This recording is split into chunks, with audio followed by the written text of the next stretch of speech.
ছানার কালাকাঁদ সন্দেশ বাড়িতেই বানাতে চান তাহলে দুধ থেকে ছানা কাটিয়ে নিন, তারপর ভালো করে ধুয়ে নিন যাতে এতে থাকা লেবুর টক ভাবটা কেটে যায়।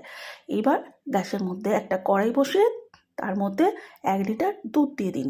দুধটা ভালো করে ঘন করে জাল দিয়ে দিন একটু এলাচের গুঁড়ো, তাতে সুন্দর একটা ফ্লেভার আসবে।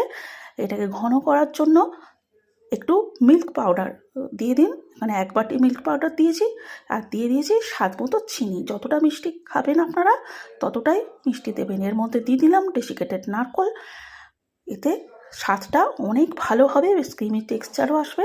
এবার এর মধ্যে দিয়ে দিলাম ছানাটা দিয়ে ভালোভাবে নেড়ে এইভাবে মিশিয়ে দিতে হবে। এবার দিয়ে দিন ভ্যানিলা এসেন্স দিলে একটা সুন্দর ফ্লেভার আসবে। এবার যতক্ষণ নাড়তে থাকুন যতক্ষণ না কড়ার থেকে গা ছাড়া হয়ে আসে। এবার একটা পাত্রের মধ্যে একটা ব্যাটার পেপার লাগিয়ে নিন। ব্যাটার পেপার দিয়ে তার মধ্যে ছানার মণ্ডটা দিয়ে দিন, ভালো করে স্প্যাটুলা দিয়ে চারিদিকে ছড়িয়ে দিন, আর ওপরের পোর্শনটা ঠিক এইভাবে একবারে প্লেন করে নিন। এবার এটাকে ঘন্টা 2 জন্য সেট হতে দিন রুম টেম্পারেচারে, ফ্রিজের মধ্যে কিন্তু রাখবেন না।